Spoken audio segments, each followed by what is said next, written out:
You are watching Leicester Till I Die TV.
Watch us on YouTube. Listen on your favourite podcast platform Or ask your smart speaker to play the podcast Leicester Till I Die. Right, Chris. Alrighty, good evening, good day, good morning, good afternoon, good night, goodbye, hello, how are we all? Welcome along. This is LTID from Leicester Till I Die. Thank you for joining us. It's the weekly debate show, Let's Talk Leicester. Hope you can hear me okay. Hope my microphone is working. I'll just wait and see if Dave sticks a thumb up at me to let me know that it is working okay, which he has done. Thank you very much, young man. So welcome along. It's Monday night. It's 7 o'clock. We are without the beautiful Kate tonight. She stood us up. I mean, I know what you're saying. How? She's got three hunks like me, Dave and Brad, and she's given us up to go and watch a load of under-23 boys run around a pitch. How could she do it? Very easily, I would guess, is the answer to that. But she may be popping in as the show goes on, but she is down at the training ground watching, I think it's the old Beaver Ground training ground, watching Leicester City under-23s take on Middlesbrough in Premier League 2. And as you can see from that, we need all the help we can. We lost 7-1 last time out away at Wigan, and we are currently third off bottom with just 3 points. So come on, Kate, bring us some luck. We need it, let's be honest. Look, that's where you can find us all, Leicester Till I Die TV on social media. Please feel free to join us in the chat. Do keep it polite. Do keep it nice. We will be going through the chat as we do. We've got certain topics to start with that we'll be concentrating on. So if we don't answer your questions or relate to them straight away, we will try and fit as many in as we can at the end. But we don't ignore them. They are starred, and we'll try and get through as many as we can at the end. So just a few quick hellos. First of all, to Rob, good evening, sir, from the West Ham Massive. His wife never said that about him. Welcome along, mate. You are welcome. How are you doing? Moyes in, Moyes out. I mean, there was a lot of Moyes out. Then he went and won you a little bit of a tin pot European trophy. It was all Moyes in. Started the season well. Wheels coming off the wagon. Let me know what you think, man. Let me know how your season is going, Rob. Nate is in all the way from America. Nate, I am very well. Hell of a lot better than I was this time last week when I was in bed. Stuart is in. Hello. Evening Russell. Washing her hair. Exactly. Watching her hair? I don't know. I suppose she does that. But no, washing her hair. How can she be washing her hair when she's got three hunks here? I don't know. And Highfields is in. Hello, Highfields. Welcome along. How are you?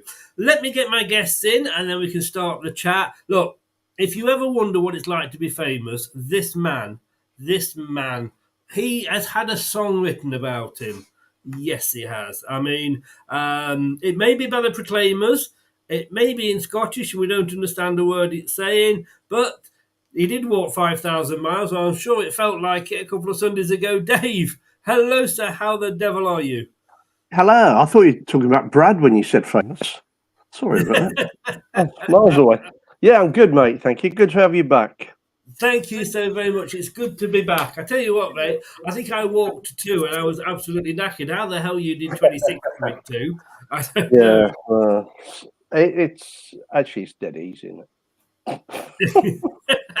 Yeah. So you didn't know I was recording pre-show, and we do have that on tape. But look, you smashed your record, so well done, or your target, I should say, raising money for prostate cancer. And you met Cammy. Yeah. It was good to talk to. Actually, he's doing well.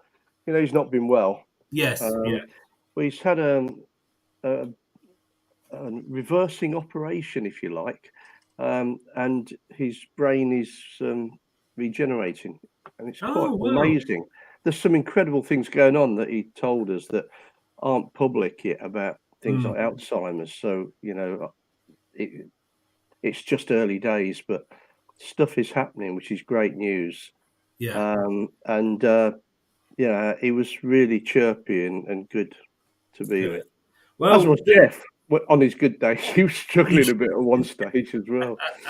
Well, like I say, I have the utmost sympathy for you. I only just about managed the point too. But somebody who could probably, realises now that there's hope for him if there's brain regeneration. It's Brad.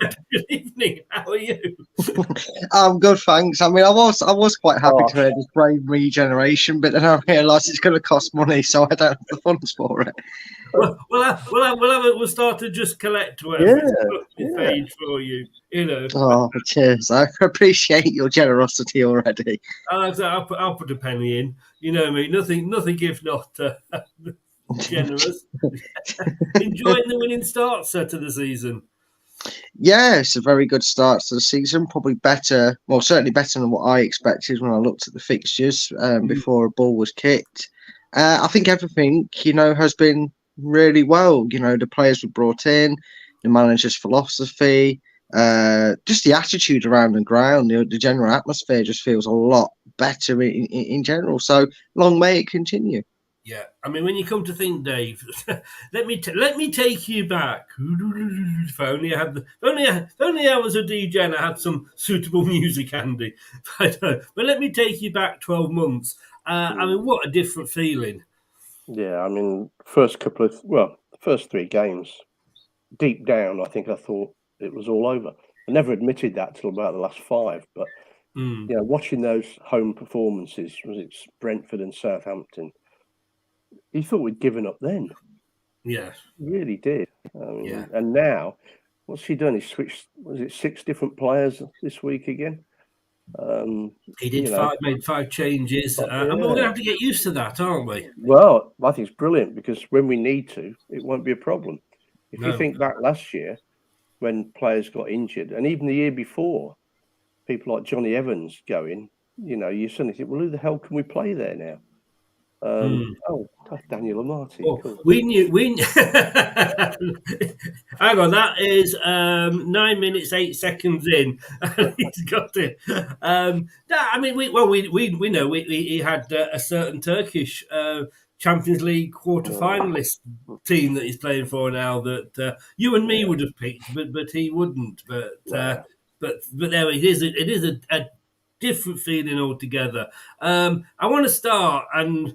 I have got so much wrong this year. The humble pie, it's just coming quick and fast. I mean, I said at the start, and I know you talked about it last week, and I was unfortunately I couldn't be here, that whilst I was excited by the appointment of Enzo, I wasn't sure if he was the right person because of experience. I mean, bloody hell, he's proved me wrong, hasn't he? But he's just getting so much out of players that either A, you thought the career was over, or B, he's shifting them into position or playing to their style. And we've talked about some of those players and we'll probably pop up again later. But I want to talk about this guy. Now, look, thanks to artwork, he looks almost as old as Dave there. But yeah, it is Mr. Vardy. 1-0, it was a penalty, Dave. But I mean, let's be honest with you, I don't think either you or me could have run the length of that pitch to celebrate. But perfect spot kick, wasn't it? Yeah, and he worries me with penalties over the last couple of years because he's not got the greatest record, but that was back to his best with that. I mean, it's not easy, but he should score. But where he put it was incredible, and that shows the confidence that the guy's got now. Yeah, I mean, Brad, both Alan Shearer and Gary Lineker said, "Yeah, run down to the away fans, do your bit, enjoy it," because he's been taking stick all game.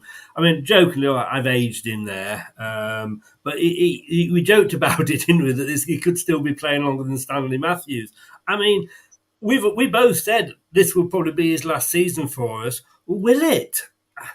Well, we've been saying that for the last couple of seasons, haven't we? We thought last season, I think he only got 4 goals in all competitions. We was like, well, that's it. He's done. A stubborn seal wouldn't change his mind. But, we were thinking he'd pass the torch over at some point to the likes of back then Nacho and Daka, and it didn't. He proved us wrong, and he's continuing to prove us wrong. And it was interesting, wasn't it? Because we said this in the post match.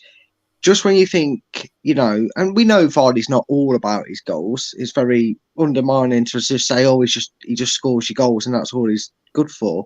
We've seen this season that even at the ripe old age of 36, he's still got the ability to learn, and he's now becoming more of a provider for other people to have the chances, and just showing you that. But if you've got a really good football brain and you've got a really good ability to adapt and learn quickly, like Jamie Vardy has been doing all his career, there's no real limit on how long you can play the game at a good level. And Dave, players will adapt when it comes towards the end of the career if it means actually extending that career. We've seen quite a few strikers that have dropped into midfield to prolong the career. I mean, if you're Leicester and Jamie Vardy, let's not get too excited. But then again, I'm thinking, why the bloody hell shouldn't we get excited after last season? Why not? 8 games in, top of the table. We're clear of 3rd, we're clear of 7th. Let's say we get promoted and we go up. Do we give him an extra season? Here comes the political answer here, Brad. I'll see you next week. See you later. I would think it depends a lot what happens in the summer transfer window. Yeah. Because he's a great backup player in the Premier League. He didn't get a chance last year.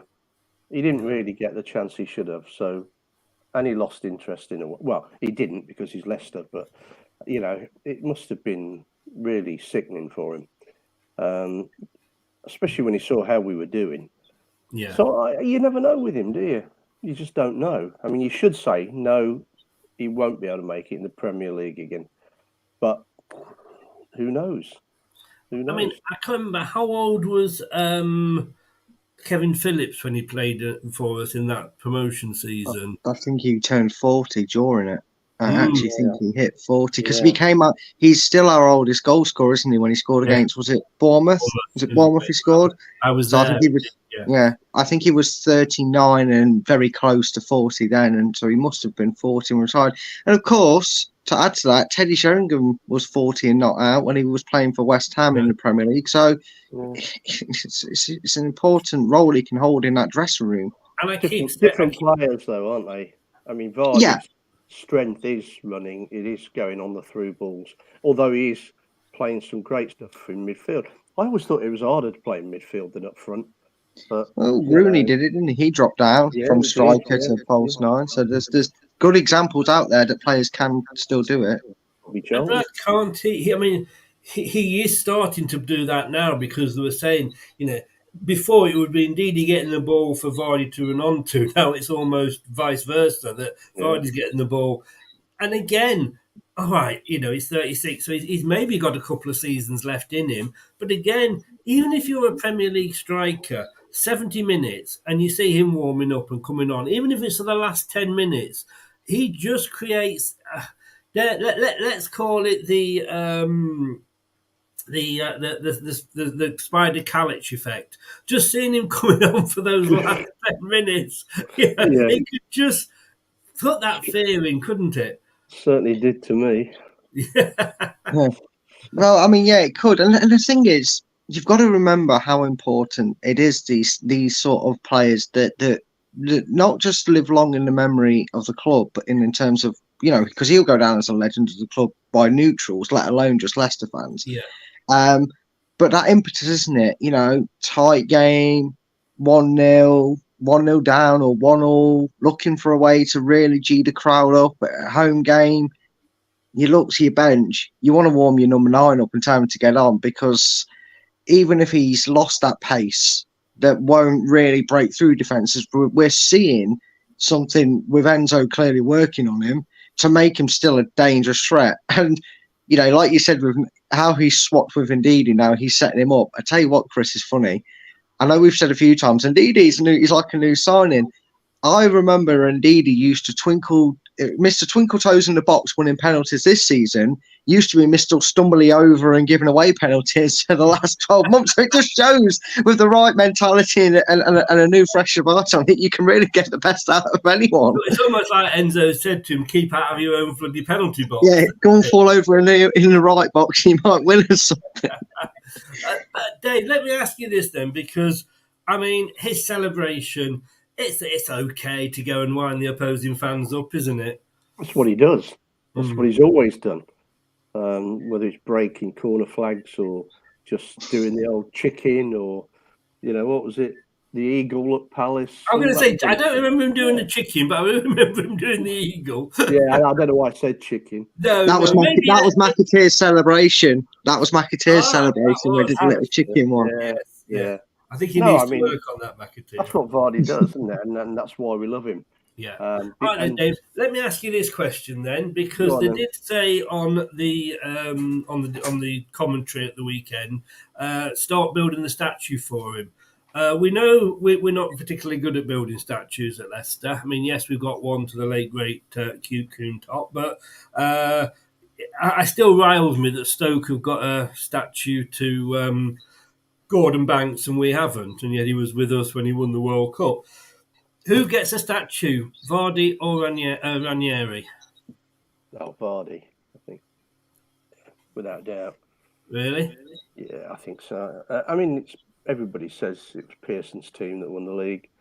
Ranieri was lucky to be there, but he did a great job. I wouldn't knock that, but he was there 1 year or just over a year, and if he'd have stayed, it could have been disastrous. The only second team to have won the league and gone down. Could have been. Yeah, yes. So, I mean, Vardy's been with us, God knows what now. Do you know who the other one was? Hmm? Do you know who No, I think we were second or third, but do you know who the other team was? What? Blackburn Rovers. Oh, no, Man City, wasn't it? Well, you see, this is why I stopped myself, because it's Blackburn Rovers if it's the Premier League, but it's Manchester City also did it if you include in the... there's football before the Premier League. Oh, I know. Yeah, it does exist, despite the rumours. Football did exist before 92. Any children watching, anybody under 30, ask your mum and dad. Any grown-ups watching? Yes, Man City, whatever did happen to them. Brad, who for you, Vardy or Ranieri? It's a tricky one, because I don't feel like... I think if he was going to do a statue to commemorate the Premier League winning season, you'd have probably got that iconic picture of them lifting the trophy. I don't think it's an individual sort of accomplishment, and it'd be very wrongdoing to the likes of Morgan and Mahrez and that obviously won us the league. I think if you had that iconic picture with Ranieri involved in that and a statue making, I'd go for that. But individual person, it's Vardy. Dave's right. It's all day long. He's been here 10 years. He's been nothing but an absolute legend to the club. He's actually managed to keep the pants in the relationship in terms of in stopping moves happening. We all remember the first of 900 Arsenal players that Arsenal fans thought they were getting from Leicester that he turned down. So yeah, it would be individually, it'd be Vardy. Of course, Vardy also invented the windowsill. What a ledge! What a ledge! I knew that was coming, but for God's sake. I think what actually sums Vardy up is I remember vividly when Leicester in the Great Escape, Gary Neville commenting when we were losing all the time, saying, you know, Jamie Vardy needs to get nasty again. You know, he's playing too nice. You know, he needs to go back to how he played, right on their heels. You know, maybe give him a bit of a clip. And he'd started to do that, and we escaped. But that was how important it was to have him up there doing that. And I think even now, you're right, guys, that coming on for the last 10, 15 minutes, you know, he can upset a defender by just going boo or something like that. You know? Yes. Because he knows he's behind him. He knows he's likely to get clouted. And the goalkeeper, as a goalkeeper, you know, Brad, you said, you know, you don't want to go out for a 50-50 with Vardy. No. Not if you've got any brains. Luckily, I don't, so I probably would. You walked into that one, Brad. Dave, I mean, lovely to see Ranieri, King James, and Rennie back again. Ranieri? No, I think you mean Pearson. Sorry, Pearson. Yeah. He got on with Ranieri. Yeah, I mean, it was a wonderful moment, wasn't it? And everybody had tears in their eyes, and everybody was happy to win. So it was a good day all round for us. Including obviously Nigel Pearson, who had tears in his eyes. Yeah, but, Bristol. I thought they fought pretty well. You know, from what bits I saw, they were getting everybody behind the ball. They knew they had to defend like hell. Obviously, it could have been 5 or 6. So yeah, I mean, he shouldn't be too disappointed with that. No. Okay, I mean, Brad, let us look at that. I mean, I can't stop looking at this. I mean, everybody said before the season started, like, Leicester are going to go up, Leicester are going to be champions, blah, blah, and all this, that, and the other. And I'm kind of saying, well, you know, let's just take it, you know, easy, because it's very disrespectful to the rest of the division. Burnley weren't this good this early on, and look what happened to them. Yeah, I mean, it's a great sign, and like I said at the start, the start's even better than even I would have imagined. You know, one thing I made in saying before and after the Bristol game is that the most important thing that we've had there, which is why we have the gap we have, is in these 8 games, you know, we've lost 1, but the other 7 have all been wins. You know, you look at other teams that will be in that favour at the start of the season, you know, notably one of our opponents that we'll talk about later on, you know, Blackburn.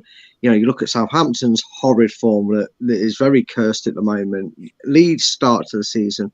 A lot of teams have maybe gone on good runs, but they've drawn a few. Leicester haven't done that yet. Leicester have made them very much win or bust, and 90% of the results have been wins. So it's great to see. Yeah.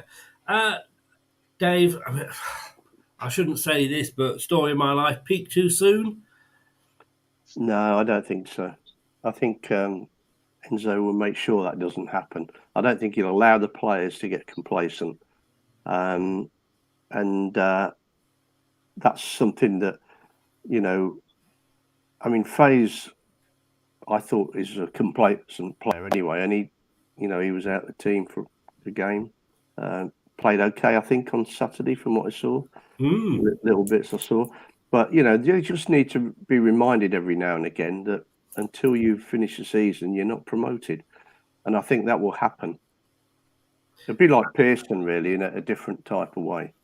But Pearson was the last bloke to get us out of this division. Enzo's come in, like I say, wasn't my first choice, but it did excite me.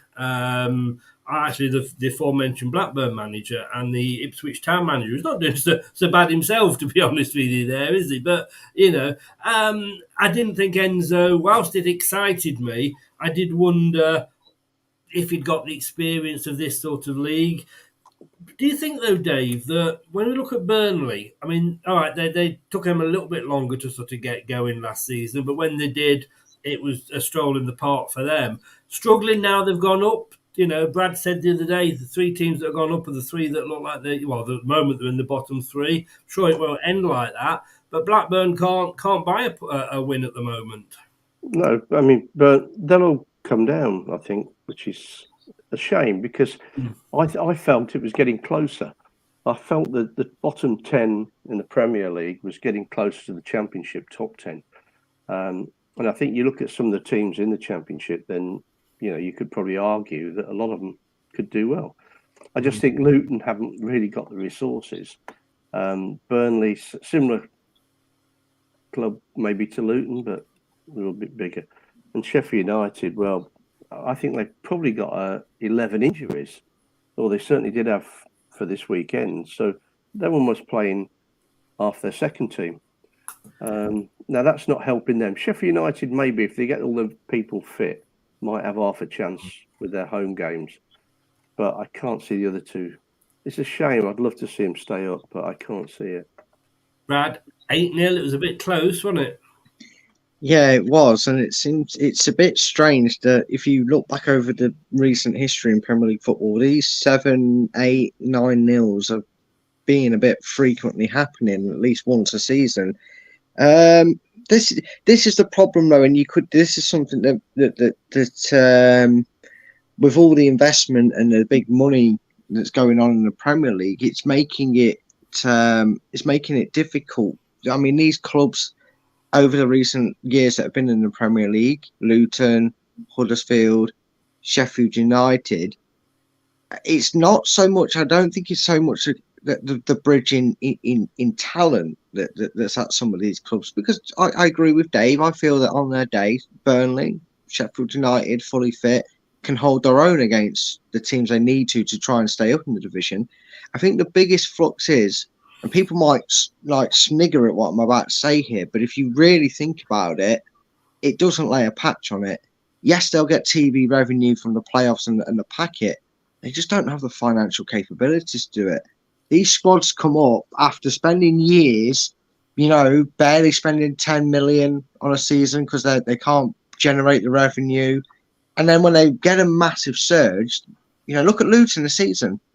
Had to have their game against Burnley postponed because their stadium wasn't up to Premier League standards, and that's the big gap that needs to be filled in terms of competitiveness. Dave, my worry, and I said this to Brad before, is how many of these players that we've got in on loan are we actually going to be able to sort of keep? But then, when you look at the amount of wingers we've got with options to buy, well, we've got McAteer. Will we need to keep most of them? I guess we will for squad size, but that is obviously the big worry is keeping hold of this team if we go up.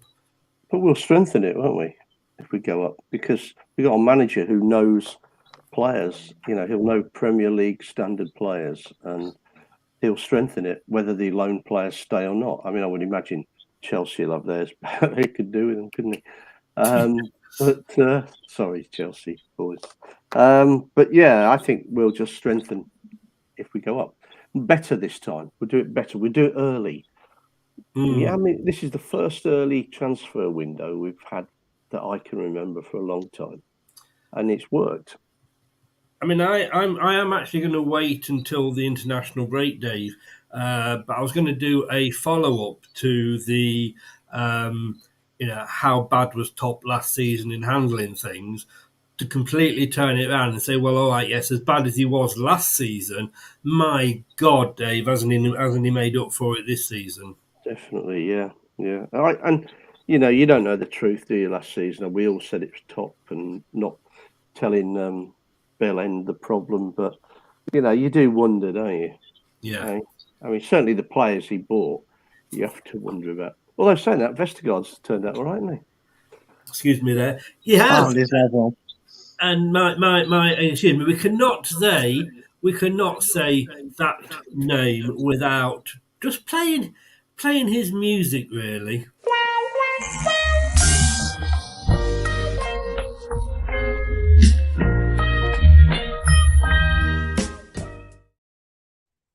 Yannick. Yeah, all joking aside, though, Brad. Come on. I mean, I joke about it, but square pegs, square holes, isn't it? Yeah, and this just shows you how quickly your fortunes can change around in the game of football. Because, as was clearly noted from his appointment, there were 6 players. Maybe a few of them players we weren't too fussed about, we'll never know. But there were 6 players that wanted out the door, and then after a couple of weeks working under Enzo, 6 players that suddenly wanted to stay and work for the side.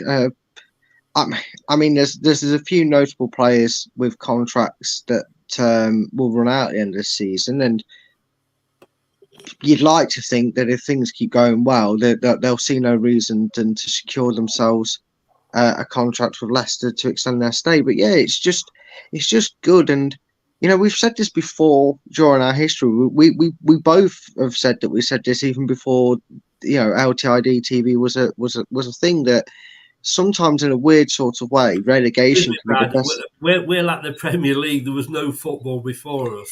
Oh, exactly, of course. There was no football before us. But we've said back in the League One days, we said it back then, that the relegation was probably the best thing to happen to this club, because you do wonder, thankfully we don't have to in a way, what this squad would look like and who would potentially be the manager of this squad had we somehow stayed up. Had Bournemouth found an equaliser in that game and then we stayed up, would we have cleared the players we could? Would we have kept hold of some of the players that we had, or would we have felt the necessary need to cash in on these players without even giving them a chance? And obviously we all want to be in the Premier League, but sometimes you need to just you need to step back to kind of rebuild again. Dave, and Cody, I mean, in fairness, and I think under the previous regime, he would have been straight back in. He's been on the bench for two games. We do know that I always remember a quote, and I think it might have been Rob Tanner that wrote it actually, but reading that Brendan Rodgers did not have a small squad. He had the same size squad as everybody else, but he just had a small squad of players that he trusted in. And I think had we been under him, Cody would have come straight back in and Vestergaard would have been out. But fair play to Enzo. He's all right, maybe he's not been 100%, but that never used to worry Brendan. But he's kept faith, and we may see Cody start on Wednesday. I think we probably will, if all honestly, because of his experience. But I've got to say, he's stuck by him. And I think he's slowly turning people around, Yannick. Yeah, definitely. I mean, he's done all right, hasn't he? But I think you're right about that. I don't know how Brendan could have players that he trusted, because none of them really performed.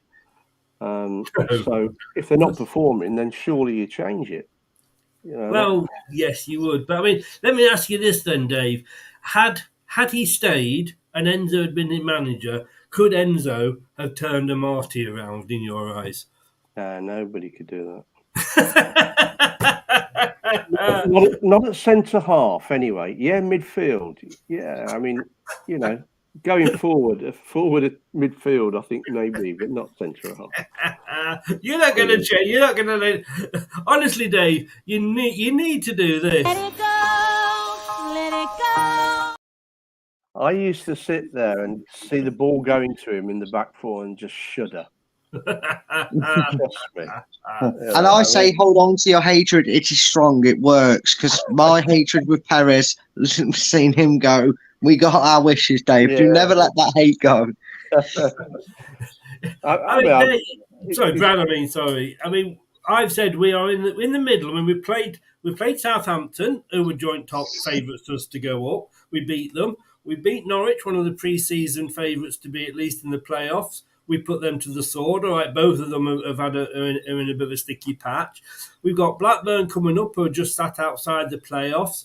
We've got Preston North End, who, well, let's face it, we're vying for top place with them. They're sitting in third, but they're unbeaten so far this season. We've got Stoke there, as you can see, in Swansea. None of these games, if that takes us to just past the international break. Now, if we go up to that Swansea game and we are still top, then I know it's early, but that's a quarter of the season gone at that point, and I will actually be starting to think, maybe. I think you're very right. I mean, at that point, obviously you'd be looking at how other teams that are close quarters to us are doing, but essentially you would start looking at that championship table. And if Leicester are top, and whether that's a 4 or 5 point gap over third or fourth, and maybe even a bigger gap over the likes of seventh and eighth, that's when you start hedging your bets a little bit more on what you'd call the favourite, if you would, and you would start to say and go, okay, any chance that you had of Leicester stumbling and not getting a job done this season, it is past. They're in form, they're settled. All this 20, 30, 40% there would be rubbish. It'd all be 100%. And you'd be hard pressed if Leicester were to win all them games that you've mentioned there before we play Swansea. You'd be hard pressed to not look at Leicester and think, surely top two. Yeah. Maybe not necessarily winning it at that point, but you'd definitely be looking at Leicester for nailed on promotion. I mean, looking at those, ignore the last game because that's actually after the international break. But Stoke take us up to the next international break, Dave. 9 points up for grabs there. I mean, I'd probably say Preston, on paper, should be the most difficult game. I would probably take a point. Although we are at home to them, I probably would take a point. How many would you be looking at out of 9? Well, 9. I think we'll beat Preston. Their bubble will burst at some stage. As Norwich's has, that was staggering, wasn't it? Absolutely staggering. I think we're too good for that. We're too strong. And he knows his best team when he needs it. So I think the Preston game will be an interesting team selection. But I think we'll beat them at home. So 9 points for you, Brad? Yeah.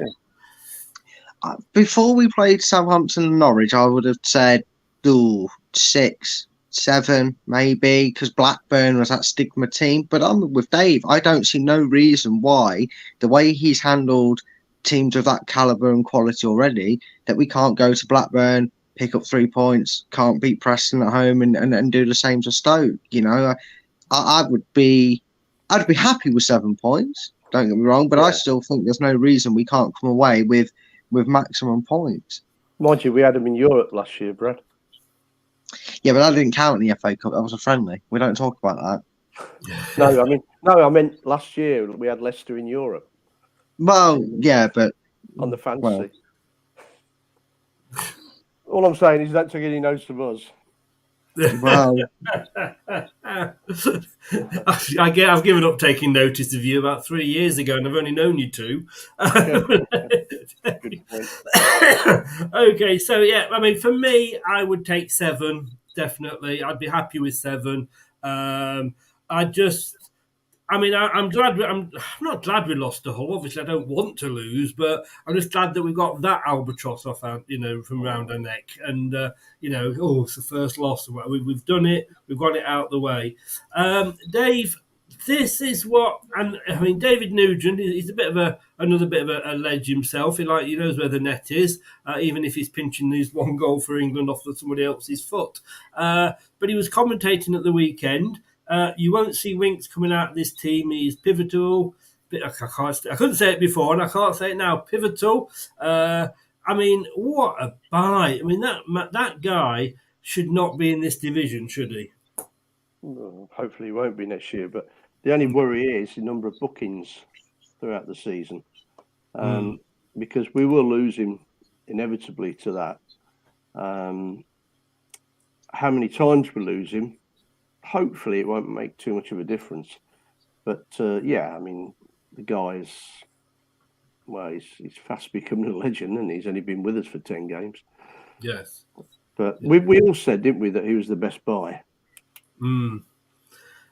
Brad, would you agree with that?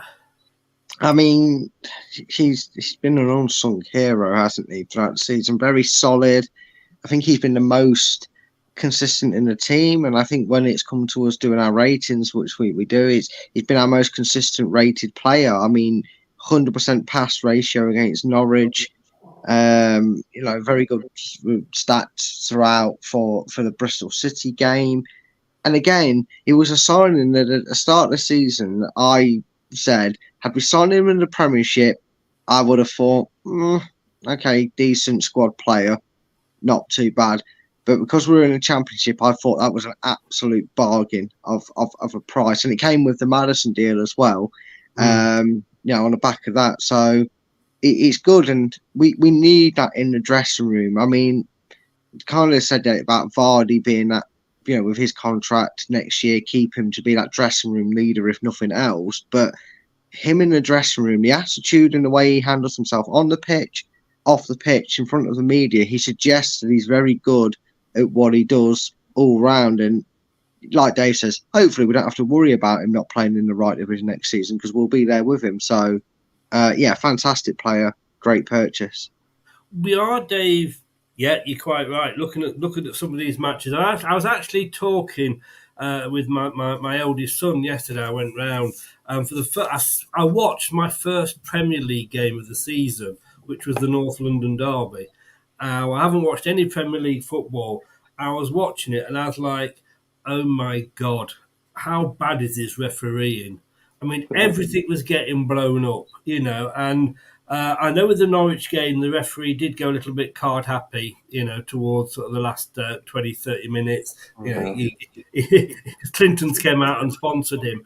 But when I look at sort of what you get away with in this division, as in the Championship, it's actually good to see. And I can't actually blame... Because I'm sat there and I've been moaning for how many seasons we had it now? 5 seasons or something. We've had VAR. And there was that decision about the penalty. They showed it so quickly on Sky that you can show a replay like that. And me and my son sat there. We watched one replay. We both went penalty.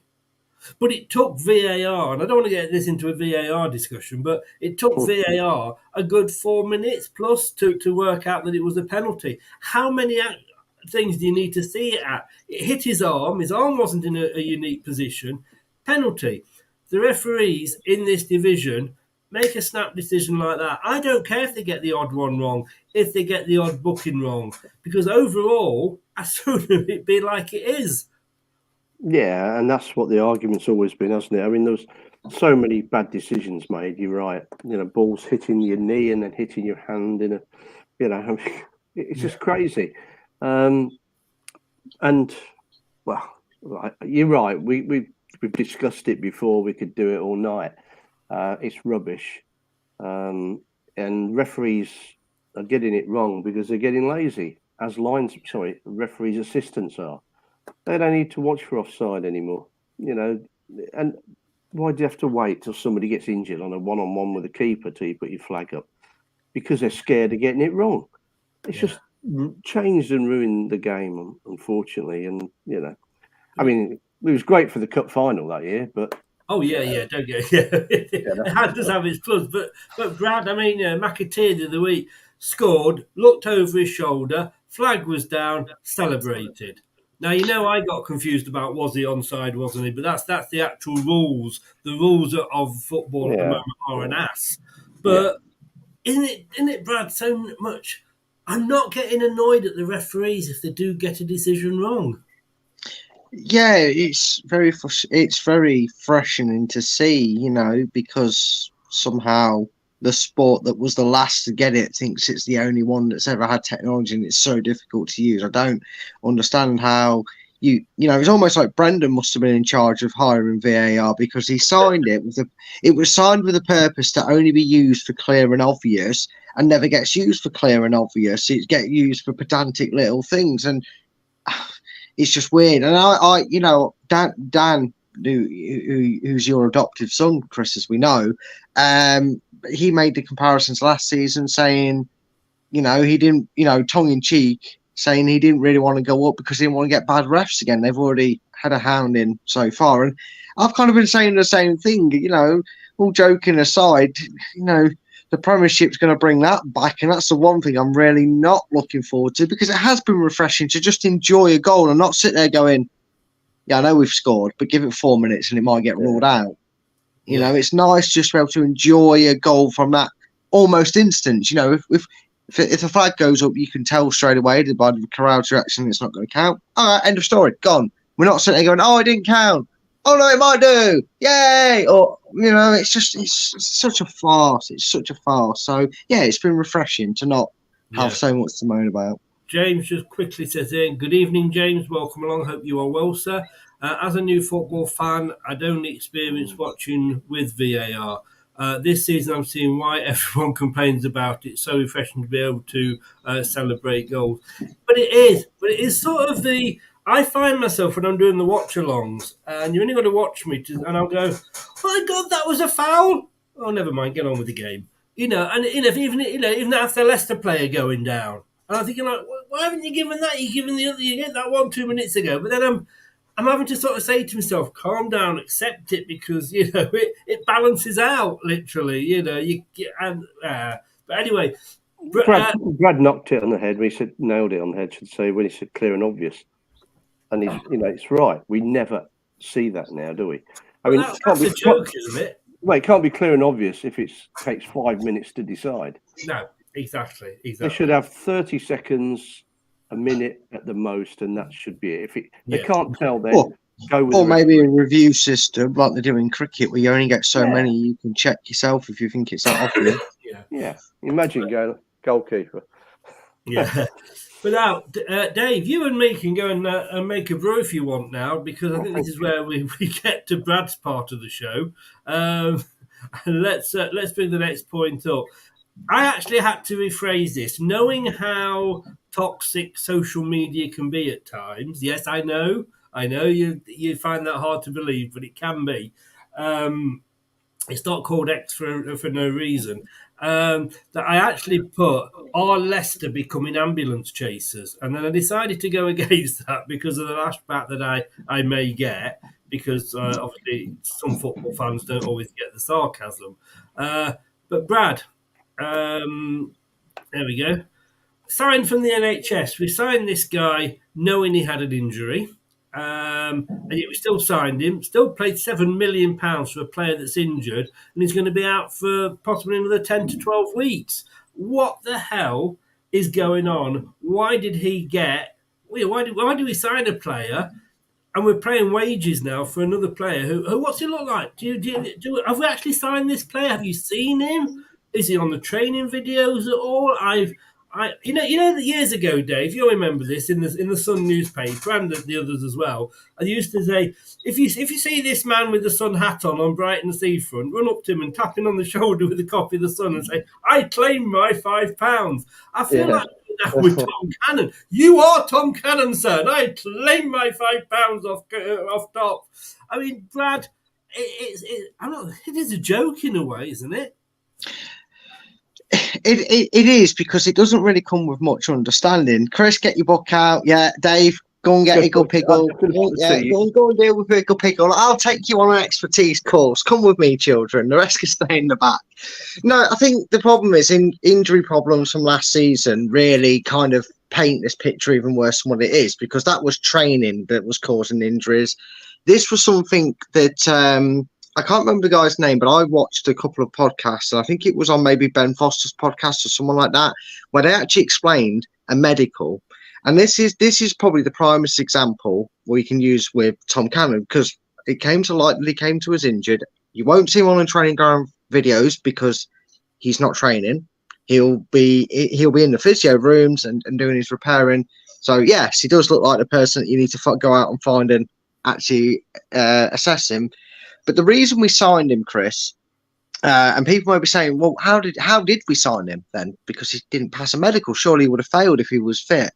It's not exactly the whole truth of how a medical proceeds. A medical is, yes, obviously they need to prove that they can actually kick a ball and will actually be able to play the career in football. How bad is their injury? We know this is a stress fracture, so it's about a 10-week period. So what the medical staff would have done is they would have looked at his track record. They would have looked at previous injuries. Is this a player that regularly gets injured? Is this a player with an underlying condition of an injury that's going to continue throughout his career? They would have looked through that. They would have assessed all that. and then they would have said, what's the risk value? He's still talking, Dave. He's still Yeah, talking. go away, Dave. See you later, Dave. They would have looked at the risk value. They would have looked at his age, because he's a youngster. They'd have looked at how many years he's got potential, how long this injury is going to take potentially to recover from, which we now know. They would have looked at the likelihood of the injury recurring and setback in recoveries. They would have analysed every angle of this transfer to break it down, and then would have ultimately decided: is he worth the purchase? Is he worth the £7 million fee? Is he worth the gamble on the data we've managed to acclaim? And they've obviously acclaimed that this is just an injury setback. He's not one that regularly gets injured, and he's going to be a player that long-term wise will stay relatively injury-free in terms of training. I wish I hadn't bothered explaining it though, because you'll rather read books. But that's the Brad, I completely understand that. I don't think I could have got a bigger book if I tried, to be honest with you. I could try and make you read the 10,000 pages of it if you want. But yeah, that's the essential breakdown of a medical and what they analyse. I take all that on board. Enzo said that, hasn't he? That he's for the future. He is for the future, but will he have a future? I mean, it's a back problem now. My sister-in-law literally woke up one day, walked down to the bottom of the stairs, and collapsed. And it was a back problem. Now she's fine, don't get me wrong, but she's always got that twinge in the back now. They would know how serious it is, though. That's the analyst of the back. That's where they check it. What the percentages are of it reoccurring. What's the detrimental long-term effects? And once they probably realise that this is just one of them injuries, it's like a hamstring injury essentially. It's got to put him out of action. It can't be helped. Okay, what's the risk of it happening continuously throughout his career? No, like you said, Chris. Not only have we got out of contract strikers, we've got an aging striker that by the time he reaches 50 might stop playing football. In Vardy, they've obviously nailed their decision on going, this is the man that once he's fully fit and operational, will be getting seen in the team. I'm totally not arguing with you, and I'm bowing to your superior knowledge, but playing devil's advocate, which it's true. Okay, hang on a second, Brad. I have a special video just for you here. Well, when I say just for you, it's not just for you, but it's one that I feel is very, very apt at the moment. Your opinion is wrong. But no, seriously, playing devil's advocate, Jamie Vardy gets injured tomorrow. Mm-hmm. Okay, in training, so can't play against Liverpool. So we're relying on Iheanacho. Iheanacho gets injured to him playing in that Liverpool game. We're relying on Daka, who at the moment, we know whether there's a player in there or not, we wait to see. But he was virtually on his way out. I think we all agree in the transfer window. Surely there was players out there for $7 million that are fit that would have proved better value. Well, I'd play Wilf up front. Yeah. But yeah, again, but that's the assessment. Leicester might have looked at somebody else in and around that transfer market value and gone, okay, he's fit and available now. But what we don't know is they may have gone, and let's just say Tom Crowe was his name, just for argument's sake, and he was a young player, and they looked at him and goes, oh, he's not got injured. But this is what you've learned from an in-depth medical. This is what these players go through. Unless it's deadline day and they maybe rush it and take a bigger risk, but the long-term scam will say... Yes, admittedly they had to. And that's, again, it's a gamble that we won't know if it'll pay off until we get a chance to see him play and how he goes. But they might have gone, oh, well, Tom Crowe we could sign for say $6 million. We could get him in. But hold on a minute, he has a little niggle on his knee, and that's going to be something that he never gets rid of. And that could be 1 week, it could be he misses 2 days training. Next, it could be he twists his knee and he's out for 8 weeks or not, or a couple of months. And Tom Cannon's got a fresh bill of health after this. He's set to go. And again, it's all dependent on the final judgment. They obviously decided over it that Tom Cannon was the way to go. But I get what you're saying. We've got you, Dave. Shay Adams at Southampton was available, ex-Leicester lad, obviously, but a proven goal scorer, which Tom Cannon isn't, a regular first-team player, which Tom Cannon isn't, and is fit and playing, which Tom Cannon isn't. And I still don't see, then unless this guy's suddenly going to turn into prime Messi once he starts playing, and we're not going to know until January, probably. Why not wait to either A, wait until the January window, or B, get somebody like Shay Adams in? Why would he come to Leicester? No, I'm just saying. Yeah, I know what you're saying. Why wouldn't he? If we offered him enough money, yes, he'd come to Leicester. Might stay at Southampton and just do the same there. Will you look at some of the players we've had over the last 2 or 3 years and their niggles they've had, including Johnny Evans, Castagna, people like that, even Ricardo. We've got a lot of players who either came back too soon, didn't rest properly. I think there was a big argument at one stage between us about who's putting them right, who the physio is and what the training routine is and all that sort of thing. I used to say it was Harold Shipman at one point, wasn't it? Yeah, that's right. So, we've had a lot of that. I think, we've got to trust the medical staff now and say, okay, it's not as bad as it looks, but it's not good enough to start training, and it won't be right until December. If he comes back fit, when he is fit and back from this, and is a 20-goal a season striker, I'll say fine. But if he comes back and is anything less than that, it will have been a bad signing for me. Yeah, and it's always a gamble, isn't it? We've signed him. But it could be a new signing at Christmas. Yeah, it could be seen as that.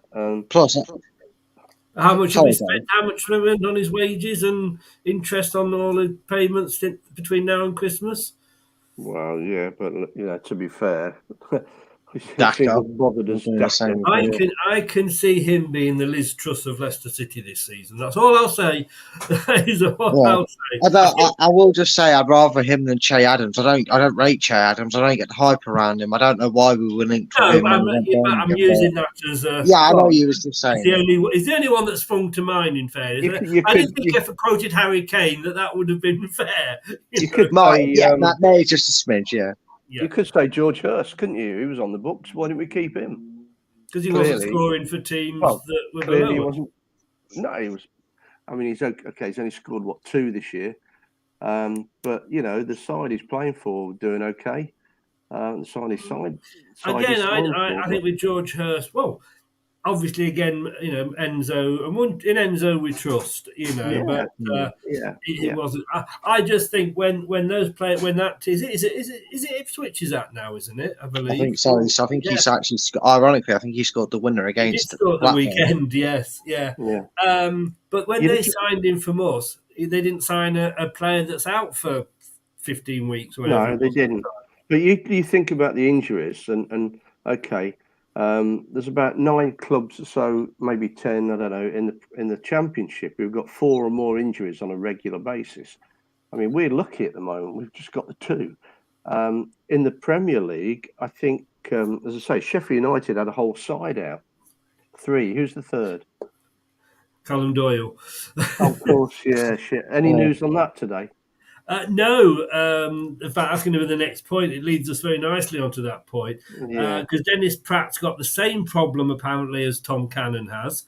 But, of course, we'd had already signed him. He is a sick note. And as much as I love Pratt, I think we've got to sort of say, let's just sell him now and cash in on him, because he is going to be the proverbial sick note. I don't care how good he is in the odd 2 games he plays. For every 2 games he plays, he'll miss 10 injured. Callum Doyle, knee injury, is going to be scan assessed today. I left it as long as I could before I did the graphic, but nothing up at all on it, unfortunately. Brad, I want to ask you about Callum Doyle, because I had a bit of a discussion with my son over Callum Doyle. And he thinks Callum Doyle is a better signing than Harry Winks, where I actually have been. Whether it's because he came with such a high recommendation, having done so well against for Coventry, last season. But I've been completely underwhelmed with him.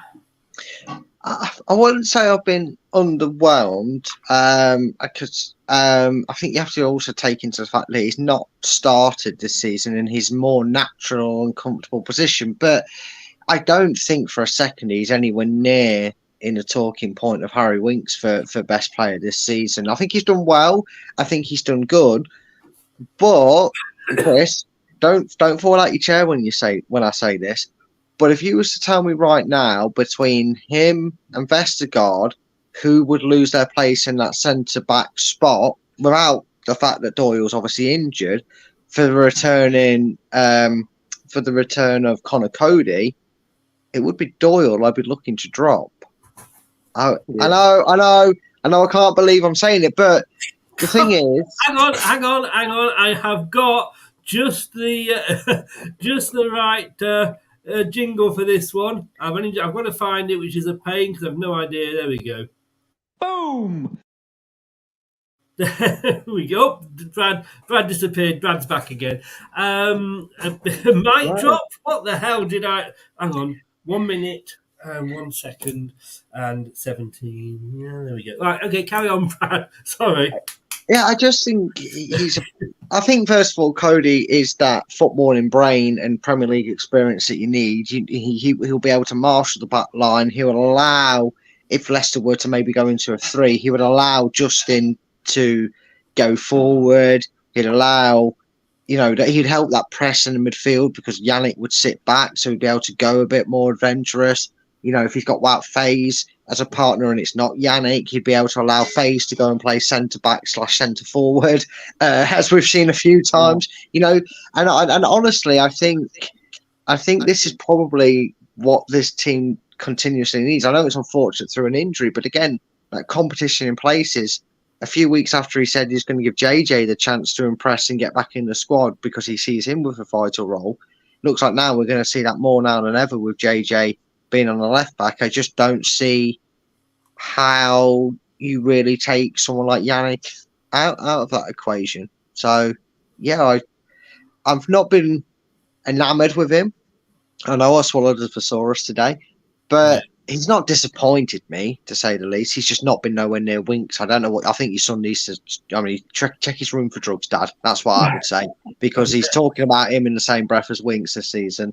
Yes. Well, I did go into his room and I said, "Stop wanking, son. You'll go blind." He went, "I'm over here, Dad." Anyway, no, still only 8:08. Every time I say something like that, Dave absolutely starts sweating that I'm going to say something I shouldn't in the mornings. I've been well behaved, Dave. Well behaved. Yeah, indeed. Dave, I want to ask you this, and I jokingly put this up, but it is a serious point. Weakest link. I can't think of a weakest link. I mean, in the past we've gone a Marty, or we've got this, but I mean, Cashiday hasn't been as good as he was when he started. But overall, in those 8 games, if I had to name the worst player of the season so far, I don't think I could. No. I think that's good because not everybody's firing on all cylinders, aren't they? But it takes time. We saw it with all the top players we signed in the past, Vardy, Mahrez. It takes time for them to settle in. I mean, I remember Vardy almost being booed first season. So, I think they've done brilliant. I mean, my only argument, perhaps we need to be more aware of where players are, because you've got the quality of the players that are running off the ball, then they need to be used a few times. But, strikers, they go for goal, don't they? Brad, would you have a weakest link at all? I've tried to think of one. I've tried to go and be as harsh as possible, and I thought, well, who's maybe not living up to the expectation or hype? And I don't know. I think about it. I think about one performance, but I think about 2 others that were really good. And I don't think there is one. I honestly do not think there is one, because they've either done reasonably well and not had a bad performance. I don't think anyone's had a performance that's made us go, oh my God, what the hell was that for a performance? And I think any player you could really say is a weak link. It hasn't got anything to do with his performances on the pitch because he hasn't mustered any yet. But maybe the most disappointing player who had expectations to maybe thrive and regenerate their career at Leicester is Patson Daka. I would maybe say that because I don't believe that Enzo's one of their managers that's going to say, 5 million more to a club. I mean, unless he's been told, look, we really can't do 5 million to this club. He cannot play until, we get a bit more flux of money. And I don't know. But I just feel if you look at the rebirth of some of these players that we've discussed about, my love child Iheanacho, your love child Vestergaard, just to name a few. We look at a few players like Ndidi who have become a born again player. You mean Mr. Twinkle Toes? Yeah, Mr. Ballard, Twinkle Toes. The penalty winning king instead of giving them away. Ndidi, yeah. The next goat in N'Golo Kante is Zidane, whatever you want to call him, but. Out of all the players that maybe are still here, that I was kind of umming and ahhing about whether I want them here or not. If you really want me to put a weak link on it, in terms of disappointment, I would say it's got to be Daka.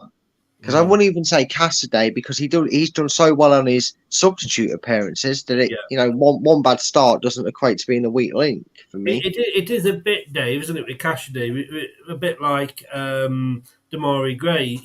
Maybe he's just going to be the super sub.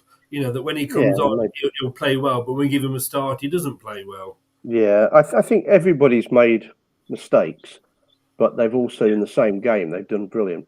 Yeah. So Dave Scott says here Atgun and Cassidy, but Atgun, he was being played midfield the other day rather than on the wing, and it seems to be that wherever Enzo says to a player, it's almost like saying to Vestergaard, "Go and goal for us, mate."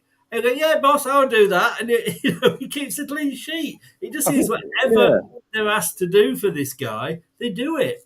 I think the plan is to try and get everybody to play in different positions, to be versatile because of injury situations, because of the African Cup.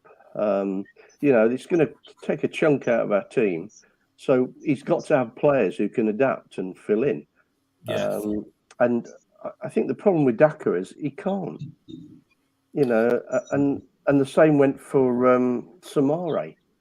These players just cannot adapt and play in different positions or do anything differently to what they're used to. But he's now got players who can. Yeah. Brendan tried it, but he wasn't very good at it. No. But Michael says there, see the manager was trying to get the crowd to up their support when the team was very quiet. Brad, I've got a pail of fish here that I don't know what to do with. I used to take down the KP and throw Brendan's way every time we applauded. I don't know what to do with it. We've actually got this guy that actually's got a bit of passion on the touchline. I know we've said it before, but it's bloody brilliant, isn't it?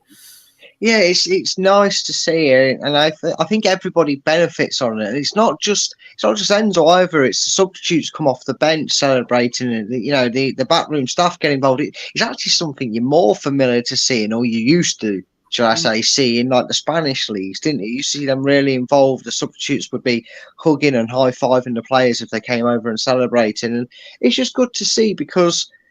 Martin O'Neill was the last manager I remember anything close to that sort of reaction on the bench. And the fans do draw off it. If they see the manager, jumping up and down on a touchline and encouraging his players, and the crowd keep encouraging you. Because I know, as football fans, we're very impatient. 0-0 against Bristol City, got a little bit, oh, come on. You could hear that it was like that tone, wasn't it? You felt like that was the tone for the crowd. And when we got the penalty, we created a few chances either side of that. And the crowd was hyped. It was good. And then, the song that's been living in my head rent-free recently is Straight Back Up, Leicester City. It's just living in my head rent-free because when the crowd's buzzing, and the players vibe off it as well. How many times, like Dave said last season, when as soon as we leaked a goal, we all thought, well, this is going to be 2-3-0 in a matter of minutes, and usually it was. But you look at the bench as a player when you need someone to inspire you, and you understand why the crowd aren't so inspired. If your manager's just like, I can't take both hands off because otherwise I'll drop the phone. But you're like, well done, keep going, it's okay. You kind of like, really? What are you doing? With Enzo, we are seeing a manager that will let you know if he's happy or not with what you're doing. Yeah. I mean, I was going to say that the crowd have got a massive role to play, particularly when it's not going well, and that's always been Leicester crowd's problem. I don't know. And out singing the away, being the away fans as well, just as important because they were out singing Southampton and Norwich. Okay, I know it's easy to do that when you're kind of you've got a bit of a gap between them in terms of the scoreline, but we were doing that at 0-0 and only 1-0. So credit to the support. We were out singing Southampton all night, mate. There was after about 21 seconds. Away fans do though, don't they? Yes, they do. A known thing. I'm just going to say, so well done to Leicestershire Live. The headline, Johnny Evans breaks silence on Leicester City exit after passing surprise Man United milestone. Not a word about the contract that Leicester offered him. I don't know why Luke Pawley, Midlands football writer, has even reported on it, because it says absolutely nothing about Leicester. It's all about him and Man United, like we really want to read that radio Leicester Mercury. But look, guys, things can only get, things can't only get better. Things can only carry on being as good as they are. Absolutely amazing start to the season. Thank you so very much. We've got Liverpool on Wednesday. We've got tomorrow night at 7 o'clock, the preview. I've got Stephen Stubbs from Statman Stubbs channel joining me, Liverpool fan. Dave, not particularly, I don't want to lose it, but not particularly bothered if we do, to be honest with you. No, I've been thinking about that, and whilst it's not going to get us promoted if we beat them, I just wondered whether he might stick out what he thinks is his strongest side and see how we do. I mean, he's obviously knows what he's going to do, but I'd be sort of tempted to put a side out against Liverpool that you think might give them a go. But then on the other hand, you know, we've got a game coming up at the weekend again. We've got 46 games at least. Is it worth risking an injury? Probably not. No. Nate, no, it's not televised. And I think Liverpool, let me just have a look. I'm not sure. Whilst while I'm looking, Brad, change strongest team there from Dave. What from yourself? I kind of think this is a great opportunity for Leicester to kind of give these players that potentially are going to be here next season if all goes well. And what I mean by that is I'm talking about certain loanees and players that we have on contracts that are looking to be at Leicester in the long term. This kind of is a chance for Leicester to showcase how far they've come since that relegation.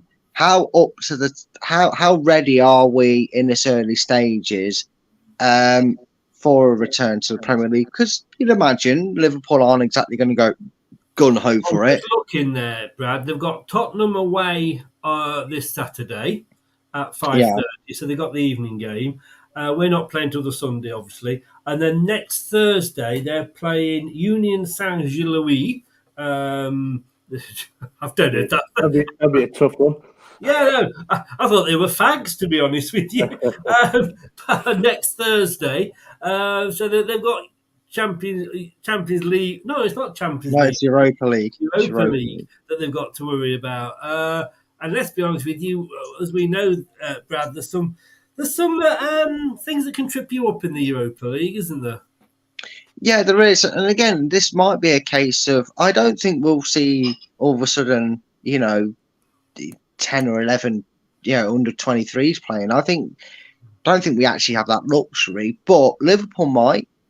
I'm saying a Harvey Elliott. I know he's been more of a regular this season, but I don't think we'll see too big a name from Liverpool. And I think this is a fair crack at the whip for Leicester to kind of go, chance to kind of put the gloss on the start of a season if we can knock Liverpool out. I think, Atgun, I think Fatawu, I think maybe Marcel will get a look in. Stoichek. I think maybe Cody. I don't know. You'll see, because like you said, Chris, they've got a worse fixture lineup than us. They've got. I'm sure Klopp will cry about it if we do beat them. He'll probably blame the Carabao Cup like he used to do when they'll get in $500,000 for some Mickey Mouse mid-season tournament they had when they won the league. But it's going to be interesting. I think this is that first assessment of it. It's like that appraisal after 3 months of the job, isn't it? You're going, how well are you doing, and how ready are you for the next step? And I think that will be the game. We played them pre-season. We did very well, apart from half an hour when we let 4 goals in. But it will be interesting to see how we have progressed from there.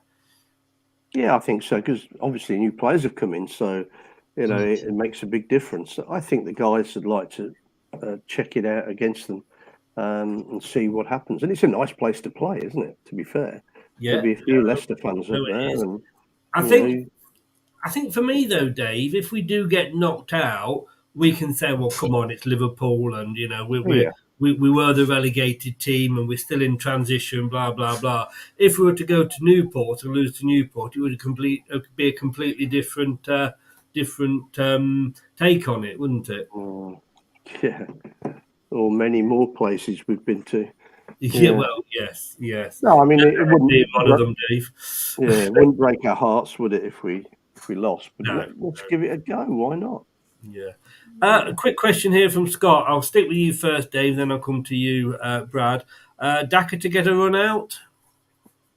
I think he has to. Yeah, I think he has to. We've got him till Christmas, whatever happens. So I think he has to play him. If he doesn't play him, then I think that's his career over with Leicester. If not already. I mean, assuming this 5 million thing isn't hanging over the club financially to not play him, I think he has to, because at some point you're going to have to either give Daka the chance to earn and fight to revive his Leicester career, or you're putting him in the shop window, and he has to do something. And like you said, Chris, they're playing on Thursday. I can imagine 90%, if not all, of their first team will be rested for that one. I know it's not the only thing that should be difficult about that opposition they've got on Thursday is pronouncing their team name. But like you said, Chris, stranger things have happened in Europe. You never know. And Jurgen Klopp loves a good crying in excuse. So if he puts out his under-23s and they lose to Leicester, at least there's something to bitch and moan about. But I think he should. Yeah. Last question, because it's just popped up on my news. Apparently, according to TalkSport, Fulham are looking at Kieran Dewsbury Hall for the January transfer window. Dave, never going to happen. It's not, is it? Nah, no. There's my answer, Chris. Shortest one you'll get. Just to Fulham. Well, I tell you what, that put a smile on Dave's face. If he suddenly jumps up, we'll know how far your finger reaches. I wish I could jump up. We'll take that as I don't think it's a no. Like, well, you're going to wait and see where Leicester are at the end of the season, aren't you? If we carry on this form, gentlemen, it has been a pleasure. Cheers, Dave, mate. Tell everybody where people can find you. Well, I mean, obviously, not me. I think we should do the breakfast show, don't you? surreyhillsradio.co.uk. Between some ridiculous time in the morning and 10 o'clock. You are too kind, sir. You are too kind. I've heard he's no good anyway. Wow. Don't worry. But Dave, thank you so very much for coming on. You're welcome. Cheers, Chris. We'll see you, Brad. Take care, buddy. Take care, mate. Cheers. Bye bye. Brad, where can people find you? Well, you can find me back here on Wednesday. I'll be doing my usual pre-match, half-time and full-time with Chris for the Liverpool Carabao Cup match. Then Thursday, we're doing the preview for the Blackburn game. Friday will be the Predictions League update. And then the turn of the week, we'll start to see the WSL kicking off. So then you will see content coming over on LTID TV 2, where I will be bringing you a quick preview for the first game of the season, if it's plausible to watch along, and also all things WSL and Leicester City related, to be honest with you, on that channel. Brilliant. Look forward to it. Brad, thank you so very much, sir. I will see you on Wednesday. Fingers crossed. Like I say, if we lose, we lose. I'm not going to... yeah, the performance will matter more than the result in the end. Exactly. Unless we win, then, of course, it'll all be about the result. Thanks very much. Of course. Take care. I'll see you there. All the best. Bye-bye. Thanks to Brad there. He'll be back, as I say, starting very, very soon on LTID TV2 on YouTube. Do get over there and give it a subscribe if you've subscribed to this channel first, of course. But thank you very much for coming on. And he will be bringing us the WSL coverage this season, as well as quizzes. Neil, who was going to come on and do the quiz last Tuesday, but I was absolutely ill, so couldn't do it. But he will be coming on this channel soon for the Leicester quiz. But thanks to Dave and thanks to Brad for coming on there. So we'll be back tomorrow, 7 o'clock, with a preview with, like I say, Stephen on the... and a preview for the Liverpool game. Thank you to everybody that's watched. Really do appreciate it. If you've been listening on the podcast, which you can join in via TalkSport, we thank you for sharing with us your ears as well. Thank you to all the members. It really does keep the channel going. Only $1.99 a month for membership, and it really does help, and it gives you a chance to come on live. And I will see you tomorrow. It has been a pleasure. I've been Chris. This has been LTID TV. This is Arnie. Good night. Thanks for watching. These videos are tremendous. You better like them too, or I'll be back. This podcast is proud to be part of the TalkSport Fan Network. TalkSport. Powered by fans. That will conclude this evening's entertainment.